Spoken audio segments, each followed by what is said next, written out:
مختصر حمد و ثنا کے بعد آج جمعے کی اس نشست میں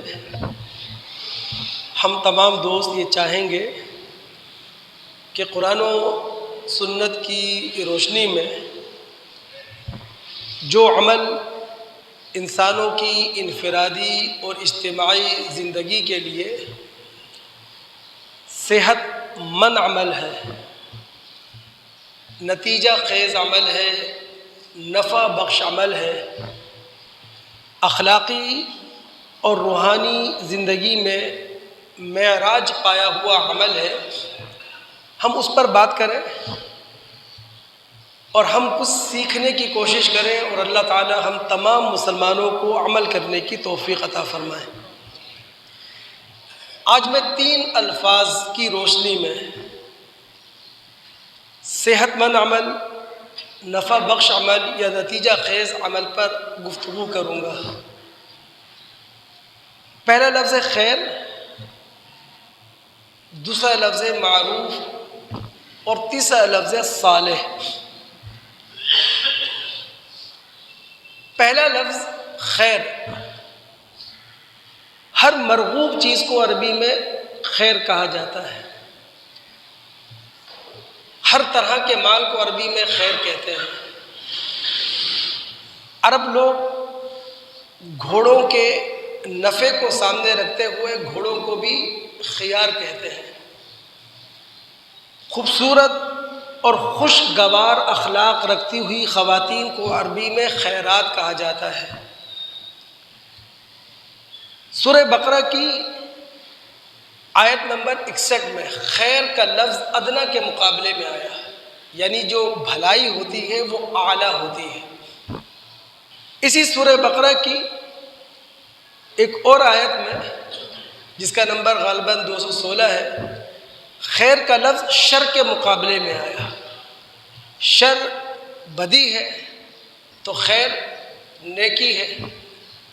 سورہ انعام کی آیت نمبر 17 میں خیر کا لفظ ضرر کے مقابلے میں آیا ہے، ضرر نقصان دہ تو خیر نفع بخش۔ سورہ حج کی آیت نمبر 11 میں یہ خیر کا لفظ فتنے کے مقابلے میں آیا ہے، فتنہ بمعنی مصیبت اور خیر بمعنی قلب کا اطمینان۔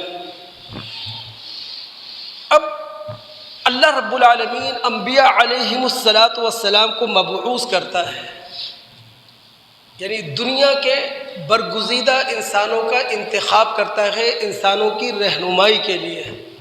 تو جو انہیں ٹاسک اللہ تعالیٰ دیتا ہے، جو ٹارگیٹ انہیں دیتا ہے، وہ خیرات کا ٹارگیٹ اور خیرات کا ٹاسک ہوتا ہے۔ وہ انبیاء آ کر اسی پر کام کرتے ہیں، لوگوں کو بتاتے ہیں کہ جناب یہ نفع بخش کام ہے، وہ لوگوں کو بتاتے ہیں یہ نتیجہ بخش کام ہے، وہ لوگوں کو بتاتے ہیں یہ عمل وہ ہے جو اخلاق اور روح کی معراج کو پایا ہوا ہے۔ اگر ہم مطالعہ کر سکیں سورہ انبیاء کی آیت نمبر 72 اور 73 کا، اللہ رب العالمین فرماتے ہیں وَوَهَبْنَا لَهُ إِسْحَاقَ وَيَعْقُوبَ نَافِلَةً۔ ابراہیم علیہ السلام اپنے عزیزوں کو چھوڑ کر نکلے ہیں، اپنے گھر والوں کو چھوڑ کر نکلے ہیں، اپنی قوم کو چھوڑ کر نکلے، ہجرت کی ہے، لیکن ظاہر ہے کہ جن کو انہوں نے چھوڑا ہے وہ نابکار لوگ ہیں، ناہنجار لوگ ہیں، بد فطرت لوگ ہیں، بد کردار لوگ ہیں۔ تو اللہ رب العالمین نے ان کی قربانی کا صلہ یہ دیا کہ ان کے دعا کے نتیجے میں اسماعیل جیسا صاحبزادہ دیا، اور اسماعیل علیہ السلام کی قربانی کے نتیجے میں اللہ رب العالمین نے اسحاق اور یعقوب عطا فرمائے۔ پھر رب العالمین فرماتے ہیں یہ وہ تمام کے تمام انبیاء ہیں وَجَعَلْنَاهُمْ أَئِمَّةً جنہیں ہم نے دین کا بانی بنایا، امت کا بانی بنایا، ہم نے قوم کا امام بنایا۔ یہدون بامرنا، یہ کرتے کیا تھے؟ یہ ہم سے ہدایت لے کر لوگوں کی رہنمائی کرتے تھے۔ اب اللہ کہتا ہے کہ ہم نے ان انبیاء کو یا ابراہیم علیہ السلام کی اولاد کو ٹاسک کیا دیا تھا؟ ہم نے ان کو ٹارگیٹ کیا دیا تھا؟ وَأَوْحَيْنَا إِلَيْهِمْ فِعْلَ الْخَيْرَاتِ وَإِقَامَ الصَّلَاةِ وَإِيتَاءَ الزَّكَاةِ کہ بھائی تم نے جا کر لوگوں کو بتانا ہے کہ نتیجہ خیز عمل کون سا ہوتا ہے، نفع بخش عمل کون سا ہوتا ہے، وہ عمل جو انسانیت کو قائم رکھے، وہ عمل جو معاشروں کو برباد نہ ہونے دے، وہ عمل جو گھروں کے اندر خوشیاں بڑھا دے اور لوگوں کے چہروں پر ہمیشہ مسکراہٹ سجی رہے۔ اور انبیاء علیہ السلام آ کر بتاتے تھے کہ جناب نماز تم نے قائم کرنی ہے، اپنے معاشرے کی فلاح و بہبود کے لیے تم نے زکوٰۃ ادا کرنی ہے۔ تو انبیاء کا ٹارگیٹ ہی یہی تھا۔ اللہ رب العالمین کا قرآن تو ہم سے یہ کہتا ہے فاستبقوا الخیرات، نیکیوں کی طرف دوڑو، بھلائیوں کی طرف دوڑو، یعنی وہ عمل کرو جس سے تمہارے اخلاق کو ترقی ملے، جس سے تمہاری روح کو پاکیزگی ملے۔ سورہ بقرہ کی آیت نمبر 148 ہے۔ اللہ فرماتے ہیں وَلِكُلٍّ وِجْهَةٌ هُوَ مُوَلِّيهَا فَاسْتَبِقُوا الْخَيْرَاتِ، جس کا سیاق و سباق یہ ہے، ساری گفتگو چل رہی ہے تحویل قبلہ سے متعلق۔ ہم سب جانتے ہیں ہمارے نبی محمد الرسول اللہ صلی اللہ علیہ وسلم نے 16-17 مہینے مدینہ میں آنے کے بعد داؤدی اور سلیمانی قبلے کی طرف رخ کر کے نماز پڑھی ہے، لیکن اللہ رب العالمین کی اسکیم کے مطابق اور نبی علیہ السلام کی خواہش کے مطابق آپ کو کہا گیا کہ جناب ابراہیمی قبلے کی طرف اپنا رخ کر لیں۔ اب جب ابراہیمی قبلے کی طرف نبی علیہ السلام نے رخ کیا تو اہل کتاب خاص کر یہودیوں نے بڑا ہنگامہ مچایا اس پر۔ تو اللہ تعالیٰ نبی علیہ السلام سے فرماتے ہیں وَلِكُلٍّ وِجْهَةٌ هُوَ مُوَلِّيهَا، ہر ایک کا ایک قبلہ ہے جس کی طرف وہ رخ کرنے والا ہے۔ ان یہود و نصارہ سے امید نہ رکھو کہ یہ تمہارے قبلے کی پیروی کریں گے۔ یہ یہود و نصارہ تو وہ ہیں کہ جنہوں نے داؤدی اور سلیمانی ایک ہی قبلے کو 2 حصوں میں تقسیم کر لیا کہ اسی قبلے کے مشرق کو قبلہ بنایا نصارہ نے اور اسی قبلے کے مغرب کو اپنا قبلہ بنایا یہودیوں نے۔ فاستبقوا الخیرات، اے محمد صلی اللہ علیہ وسلم اور آپ کے ماننے والے، وہ مشرق اور مغرب کے جھگڑوں میں نہ پڑے بلکہ نیکیوں کی طرف دوڑے، بھلائیوں کی طرف دوڑے، وہ عمل کرے جس عمل سے ان کا بھی تزکیہ ہو، معاشرے کی فلاح و بہبود بھی ہو سکے۔ اور آگے بڑھتے ہوئے دوستو یہ بات کہتا ضرور چلوں گا چونکہ موقع کے اعتبار سے اور سیاق و سباق میں یہ بات ہوئی ہے، یہ جو بیت اللہ ہے نا، یہ اللہ رب العالمین کے حکم پر ایک ڈائریکشن ہے، سمت ہے۔ اللہ رب العالمین کسی سمت کا محتاج نہیں ہے، یعنی رب العالمین کسی سمت کے اندر قید نہیں ہے۔ ہر سمت اللہ رب العالمین کے لیے بے معنی ہے، لیکن جب رب العالمین کے حکم پر قبلے کی طرف ہم رخ کرتے ہیں تو ہمیں یہ یاد رکھنا چاہیے کہ یہ صرف اینٹ اور پتھر کا بنا ہوا گھر نہیں ہے، بلکہ یہ ہمارے ایمان کا خزانہ ہے، یہ ہماری روح کا خزانہ ہے۔ یہ بیت اللہ ہمارے لیے پاور ہاؤس ہے۔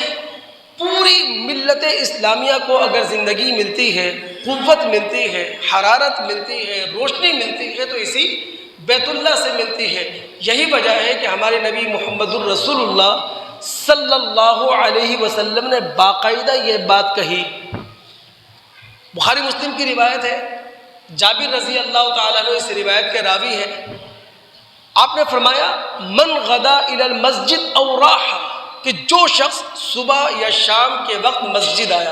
اب یہ جو مسجد ہم آئے ہیں کس مقصد سے آئے ہیں؟ بیت اللہ کی طرف اپنا رخ کرنے کے لیے، کعبہ کی طرف اپنا رخ کرنے کے لیے، قبلے کی طرف اپنا رخ کرنے کے لیے ہم یہاں آئے ہیں۔ جب ہم صبح شام مسجد کے اندر آتے ہیں اور بیت اللہ کے رخ ہو کر اللہ رب العالمین کی عبادت کرتے ہیں، اعد اللہ لہ فی الجنت نزلا، اللہ رب العالمین جنت کے اندر ہماری مہمان نوازی کا اہتمام کرتا ہے۔ کلما غدا وراح، جب صبح شام کو ہم اللہ کے گھر میں آ جائیں۔ جس طرح جسم قلب کے بغیر بیکار ہے، یعنی دل کے بغیر جسم مردہ ہے، بالکل اسی طرح قبلے کے بغیر پوری امت محمد صلی اللہ علیہ وسلم مردہ ہے۔ یہی وجہ ہے کہ جب قانون کی دنیا میں اتر کر ہمارے نبی محمد الرسول اللہ صلی اللہ علیہ وسلم نے مسلم کی تعریف کی تھی، تو مسلمان کی تعریف کرتے ہوئے اللہ کے رسول نے فرمایا تھا من صلی صلاتنا واستقبل قبلتنا واکل ذبیحتنا فذلک المسلم، کہ جو ہماری طرح نماز پڑھے، جو ہمارے قبلے کو اپنا مرکز تسلیم کر لے، جو ہمارا ذبیحہ کھائے، قانون کی دنیا کے اندر ایسے شخص کو مسلمان کہا جاتا ہے۔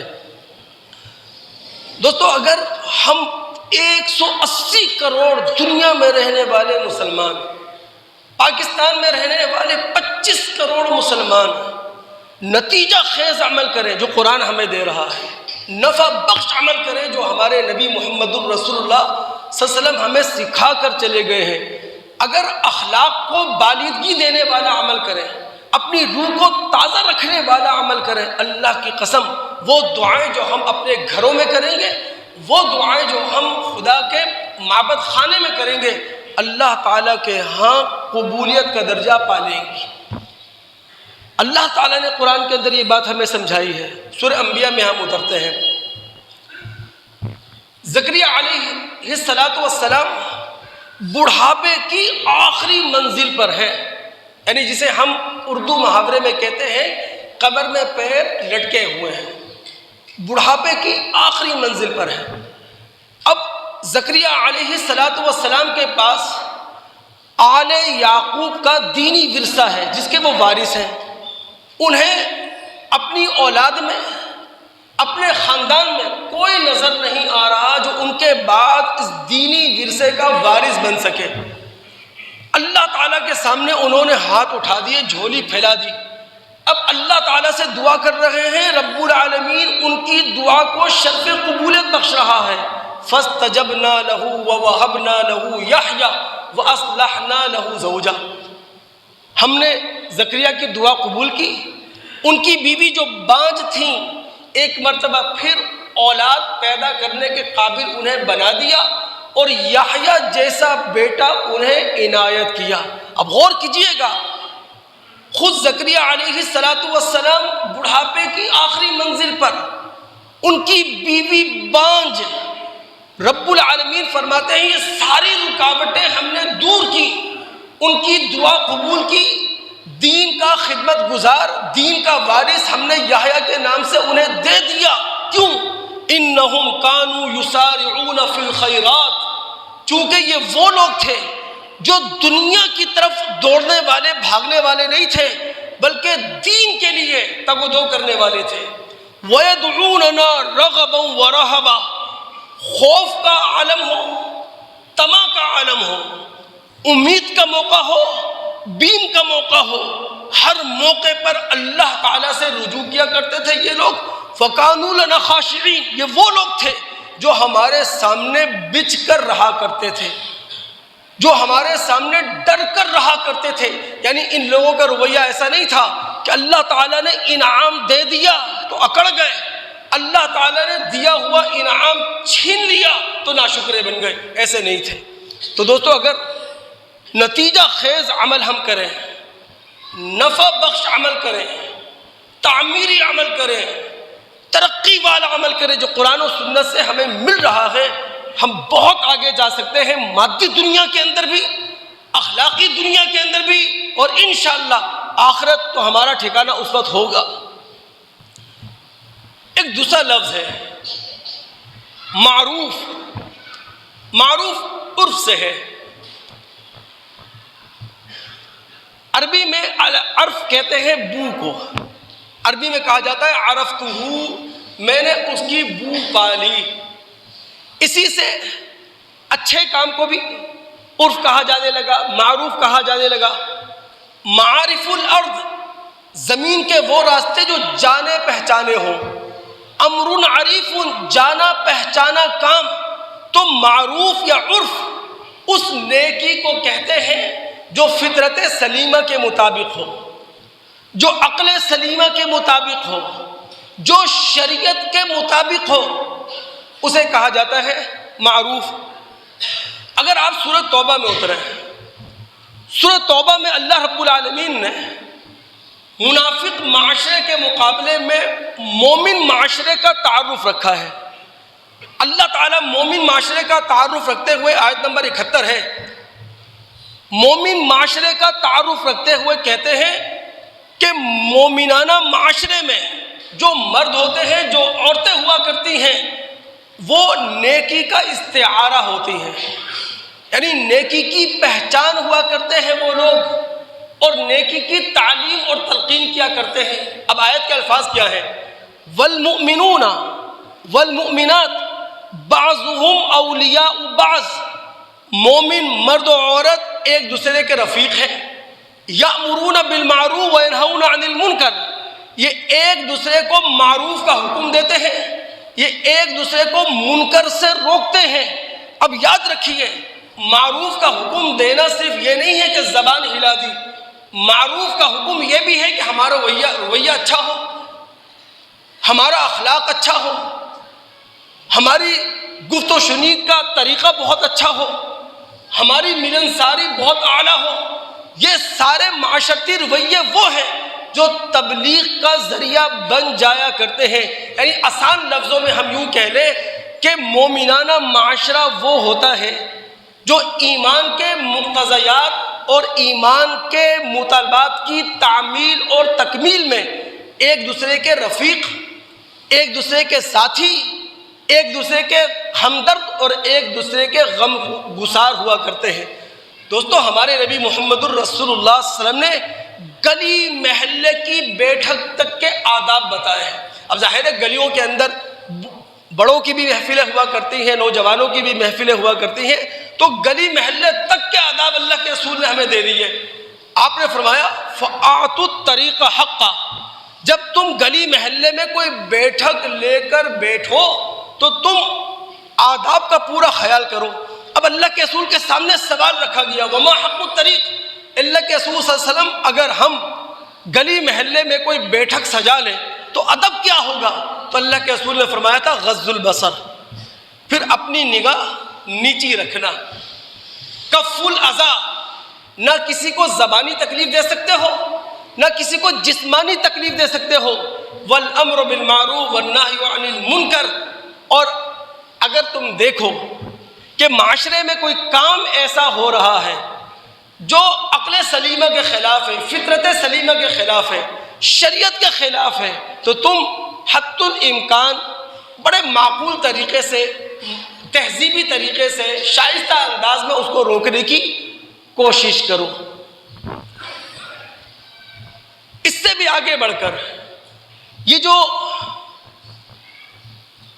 سیاسی ڈرائنگ روم ہوا کرتے ہیں یا مذہبی پنچایتیں ہوا کرتی ہیں یا خفیہ انداز میں کارنر میٹنگز ہوا کرتی ہیں، ہمارا مذہب ہمیں کہتا ہے کہ ڈرائنگ روم کی سیاست ہو یا مذہبی حلقہ بیٹھک میں ہو یا خفیہ انداز میں کوئی کارنر میٹنگ ہو رہی ہو، تو وہاں جو بات کہی جائے گی وہ بھی تعمیری ہوگی، جو عمل ترتیب دیا جائے گا وہ بھی تعمیری ہوگا۔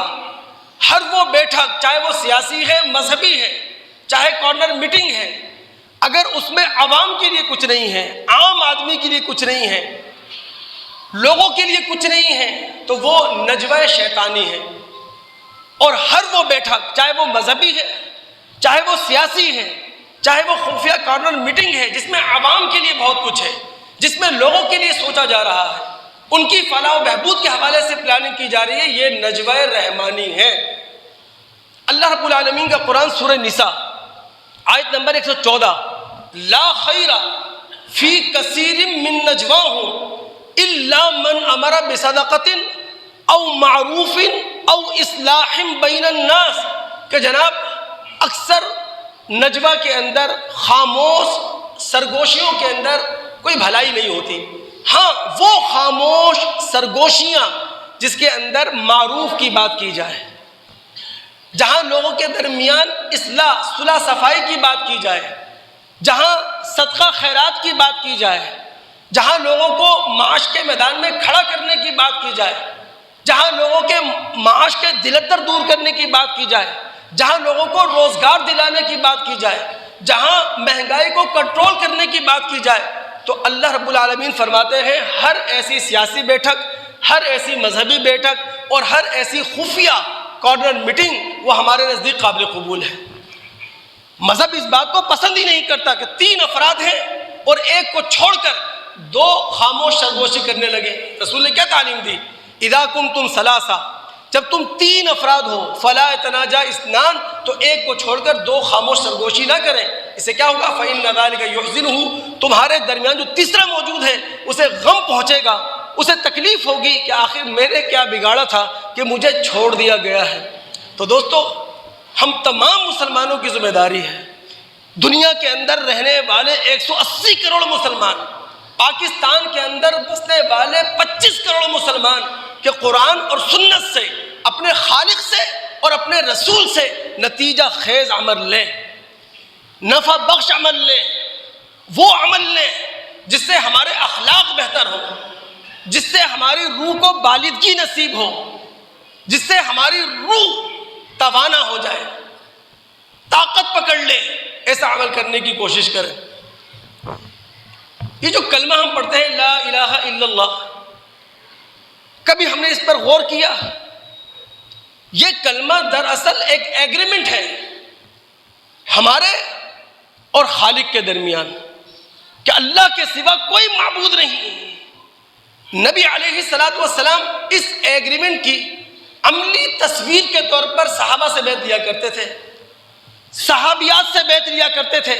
اچھا، نبی علیہ السلام نے اس کلمے کے مطالبات اور مقتضیات پر صحابہ سے بیعت لی، وہ حدیثوں کے اندر موجود ہے، اور نبی علیہ السلام نے کلمے کے مقتضیات اور مطالبات پر جو بیعت خواتین سے لی اس کا ذکر قرآن کے اندر موجود ہے۔ اگر سورہ ممتحنہ کی آیت نمبر 12 کا مطالعہ کریں تو اللہ رب العالمین فرماتے ہیں یا ایھا النبی اذا جاءک المؤمنات یبایعنک، اے محمد الرسول صلی اللہ علیہ وسلم، اگر آپ کے پاس مومنہ خواتین آئیں بیعت کرنے کے لیے، اب وہ بیعت کس بات پر کریں گی؟ کہ لا الہ الا اللہ کے جو تقاضے ہیں، لا الہ الا اللہ کے جو مطالبات ہیں وہ ہم پورے کریں گے۔ اب وہ لا الہ الا اللہ کے تقاضے کیا ہیں، مطالبات کیا ہیں؟ اگر قرآن جس طرح نقشہ ہمارے سامنے رکھ رہا ہے اس کو تھوڑا ڈرامائی انداز دیں کہ نبی علیہ السلام کے پاس خواتین آئی ہوئی ہیں جوق در جوق، اور نبی علیہ السلام ان سے لا الہ الا اللہ پر بیعت لے رہے ہیں۔ آپ نے ابھی بیعت لی نہیں ہے بلکہ پہلے لا الہ الا اللہ کے تقاضے ان کے سامنے رکھے ہیں اور کہا کہ جناب لا الہ الا اللہ کے پر جو تم مجھ سے بیعت کرنے جا رہی ہو، اس کا تقاضا یہ ہے کہ اللہ کی ذات، اللہ کی صفات، اللہ تعالیٰ کے حقوق، اللہ تعالیٰ کے اختیارات میں کسی کو شریک نہیں کرو گی، چوری نہیں کرو گی، بدکاری نہیں کرو گی، الزام تراشی نہیں کرو گی، اور فبایع ولا یعصینک فی معروف، کسی اچھائی کے کام میں نافرمانی نہیں کرو گی۔ یعنی جو اچھائی کا کام ہوگا، جو عقل سلیم کے مطابق کام ہوگا، جو فطرت سلیم کے مطابق کام ہوگا، جو شریعت کے مطابق کام ہوگا، اس سے پیچھے نہیں ہٹو گی۔ اے محمد صلی اللہ علیہ وسلم، اگر یہ خواتین لا الہ الا اللہ کے تقاضے پر عمل کرنے کا عہد کر لیں تو فبایعہن، ان سے بیعت کرو۔ یعنی جو لا الہ الا اللہ ہے یہ ایگریمنٹ ہے کلمہ پڑھنے والے اور خالق اور مالک کے درمیان۔ تو دوستو، قرآن جو ہے نفع بخش کام کی طرف ہمیں آمادہ کر رہا ہے، محمد الرسول صلی اللہ علیہ وسلم نتیجہ خیز عمل کی طرف ہمیں بلا رہے ہیں، اور یہ نتیجہ خیزی ہمیں اپنی ذات میں نظر آنا چاہیے، یہ نفع بخشی ہمیں اپنے معاشرے کے اندر نظر آنا چاہیے، نہ کہ اس سے منہ موڑ کر ہم بیٹھ جائیں معذرت کے ساتھ۔ ایک تیسرا عمل لفظ ہے نتیجہ خیز عمل کے لیے، نفع بخش عمل کے لیے، یا اس عمل کے لیے جو روح اور اخلاق کی معراج پایا ہوا ہے، وہ لفظ ہے صالح۔ صالح عربی میں کہتے ہیں بھلے چنگے کو، تندرست کو، صحت یاب کو، یعنی وہ عمل جس میں کمی نہ ہو، جس میں خرابی نہ ہو، وہ عمل جو اپنے اندر کوئی قباحت نہیں رکھتا وہ صالح کہلاتا ہے۔ اب اگر صالح کا یہ لغوی معنی قرآن کے اندر ہم دیکھنا چاہیں تو موجود ہے۔ یہ سورہ اعراف ہے، مکی صورت ہے، مکہ کے دور آخر میں نازل ہوئی، اور تمام دوست جانتے ہیں مکہ کے 13 سالہ دور میں صرف 200 لوگ تھے عرب کی دنیا میں جو اسلام لے کر آئے تھے، باقی سارے مشرک تھے۔ مکی صورت ہے، مکہ کے دور آخر میں نازل ہوئی ہے۔ اب ظاہر ہے اکثر اس کے مخاطبین کون ہیں؟ مشرک۔ اب اللہ رب العالمین مشرکوں کا عقیدہ سامنے رکھتے ہوئے کہہ رہے ہیں هو الذی خلقکم من نفس واحدہ، اللہ تو وہ ہے جس نے تمہیں ایک جان سے پیدا کیا، اسی کی جن سے اس کا جوڑا بنایا۔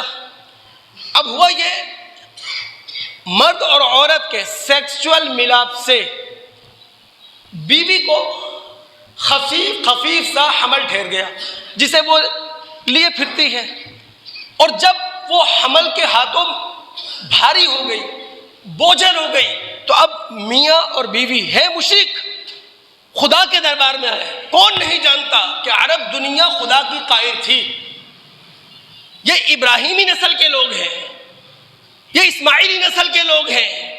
عربوں کو فخر اس بات پر تھا کہ جناب ابراہیم اور اسماعیل کی نسل سے ہیں، لیکن تھے مشرک۔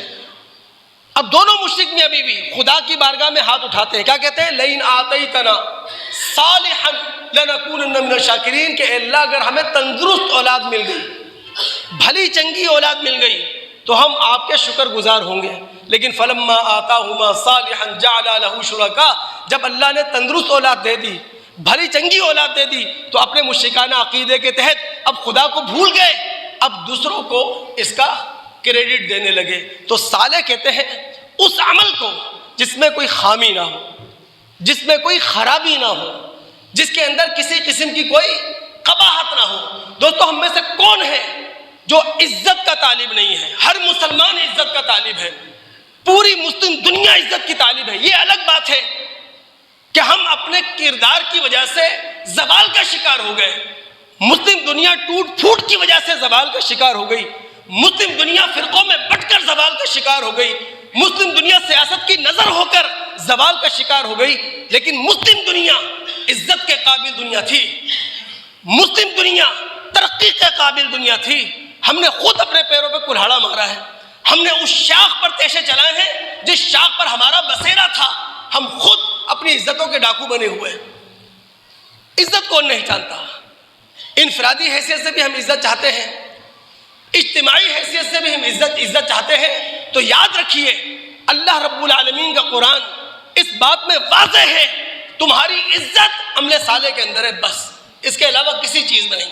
یعنی صرف کلمے میں نہیں ہے لا الہ الا اللہ، صرف چند مذہبی عقائد کے اندر نہیں ہے، چند مذہبی رسوم کے اندر نہیں ہے، بلکہ لا الہ الا اللہ کے بعد اس کے مطابق عمل ہے کہ نہیں، اس میں اللہ تعالیٰ نے فرد کی عزت بھی رکھی ہے، قوم کی عزت بھی رکھ چھوڑی ہے۔ اب ہم مطالعہ کرتے ہیں سورہ فاطر، مکی صورت ہے، مکہ کے دور آخر میں نازل ہوئی ہے، اس کی آیت نمبر 10 اللہ فرماتے ہیں من کان یرید العزہ فللہ العزۃ جمیعا، جو عزت چاہتا ہے اسے یہ معلوم ہونا چاہیے عزت کس کے اختیار میں ہے؟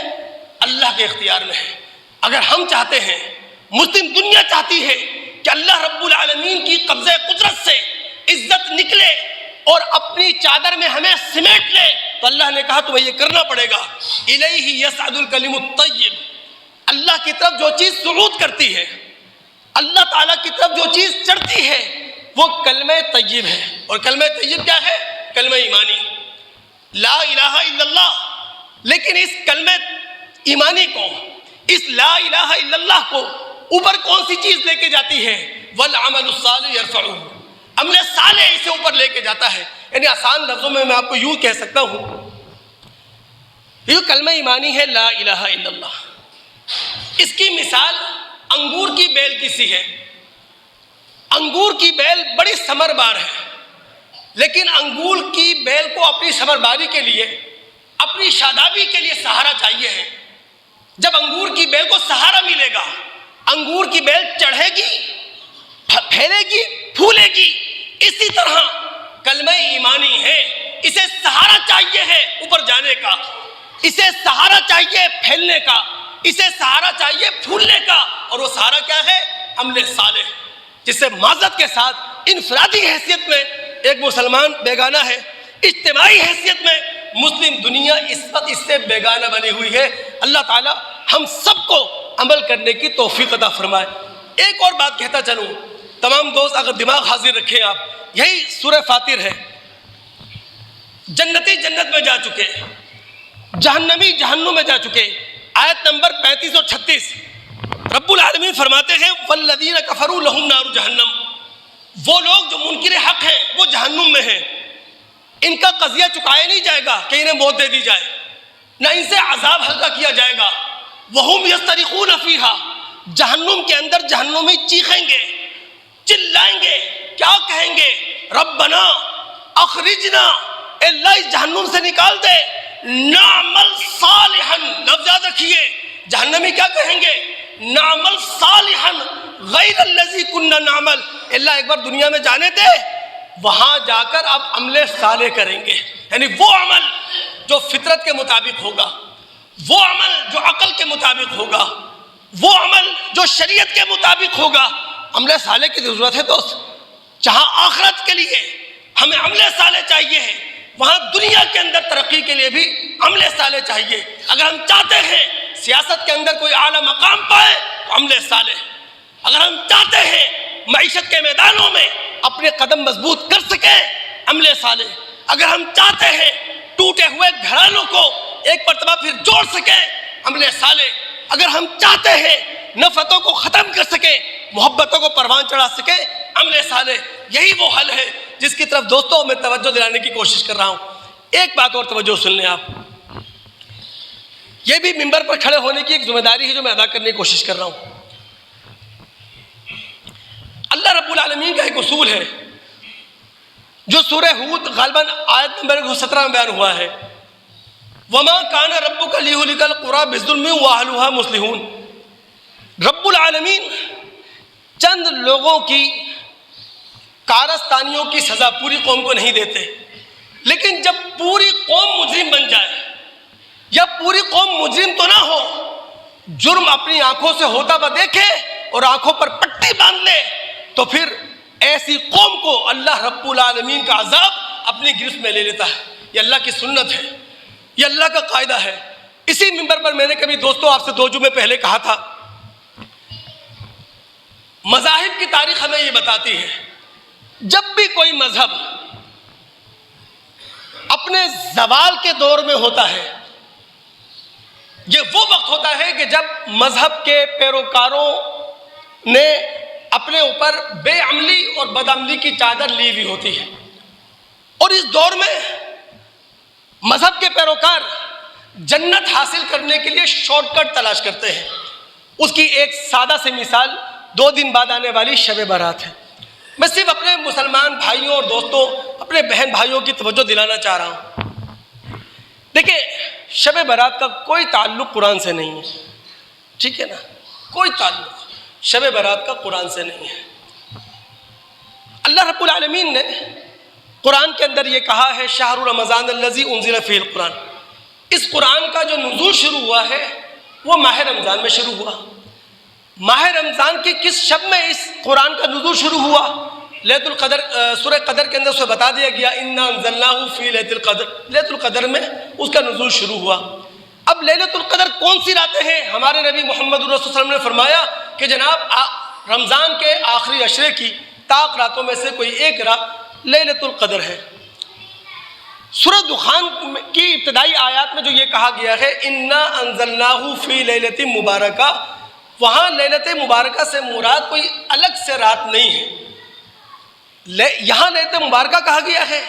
سورہ قدر میں اس کو لیلۃ القدر کہا گیا. اور دونوں مقامات آپ اٹھا کے دیکھ لیں، رب العالمین فرماتے ہیں فیہا یفرق کل امر حکیم تنزل الملائکۃ والروح فیہا باذن ربہم من کل امر.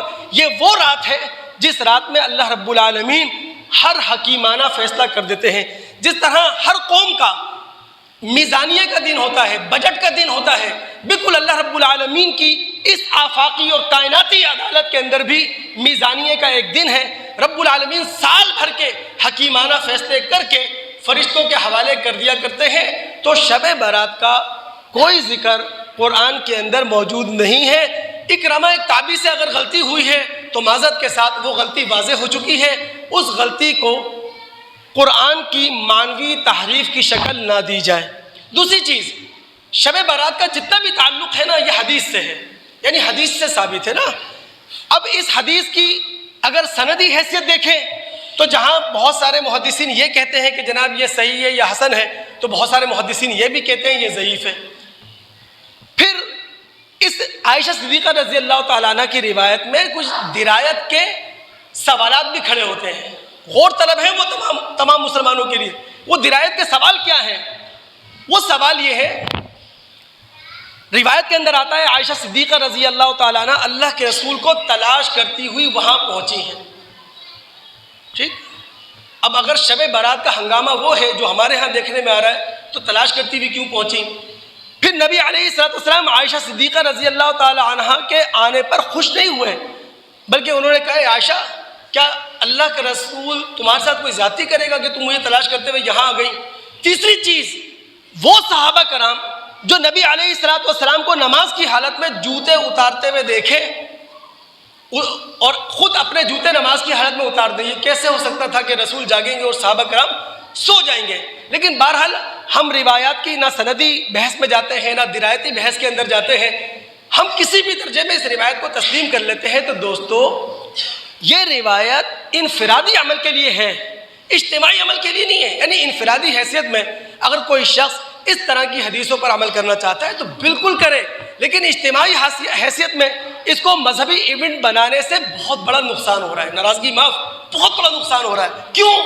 چونکہ جو بات اللہ کے رسول نے لیلۃ القدر کے بارے میں کہی تھی، جو رمضان کے آخری عشرے میں ہے، رسول نے کہا تھا من قام لیلۃ القدر ایمانا و احتسابا غفر له ما تقدم من ذنبه، کہ جس نے لیلۃ القدر کا قیام کیا ایمان اور احتساب کے ساتھ، اس کے پچھلے گناہ معاف ہو جاتے ہیں. ہم دیکھ رہے ہیں کہ اب عام مسلمان اپنی نجات کی جو رات ہے وہ شب برات کو مانتا ہے. شب قدر میں تو مارکیٹیں بھری ہوئی ہیں، طوفان بدتمیزی مچی ہوئی ہے، لوگ عید کی شاپنگ کر رہے ہیں.